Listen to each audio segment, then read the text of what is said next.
বৈষম্য বিরোধী আন্দোলনে সাভারের আশুলিয়ায় ৬ মরদেহ পোড়ানোর মামলায় পুলিশের সাবেক ৩ কর্মকর্তাকে কারাগারে পাঠিয়েছে ট্রাইব্যুনাল। এই মামলার তদন্ত চলতি মাসে শেষ হবে বলে জানিয়েছে প্রসিকিউশন। এদিকে অপহরণ ও গুমের মামলায় র্যাবের সাবেক কর্মকর্তা মোহাম্মদ সোহায়েলকে হাজির করার নির্দেশ দিয়েছে আদালত। ছাত্র জনতার আন্দোলন চলাকালে গত বছরের ৫ আগস্ট সাভারের আশুলিয়ায় ৬ শিক্ষার্থীকে গুলি করে হত্যার পর তাদের মরদেহ পুলিশের ভ্যানে তুলে পুড়িয়ে দেওয়ার অভিযোগ ওঠে।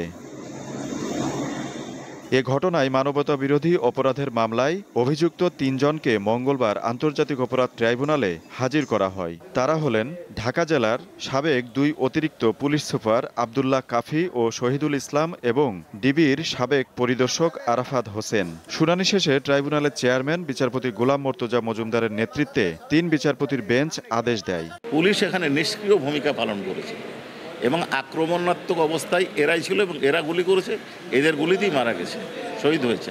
কাজেই এরা হচ্ছে মূল পারপেট্রেটর এবং যারা ফ্যাসিলিটেট করেছে তদন্ত করে আমরা তাদের নাম অবশ্যই আনব। একই দিনে প্রসিকিউশনের আবেদনের পরিপ্রেক্ষিতে আদালত র্যাবের আইন ও গণমাধ্যম শাখার সাবেক পরিচালক মোহাম্মদ সোহায়েলকে ১৮ জুন ট্রাইব্যুনালে হাজির করার নির্দেশ দিয়েছে।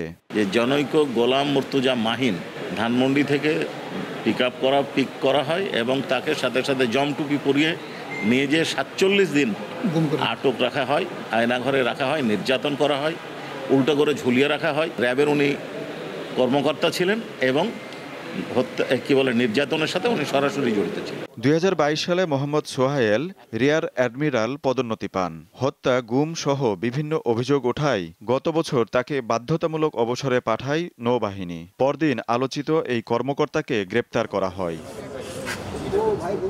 আজিজুল ইসলাম, দীপ্ত সংবাদ, ঢাকা।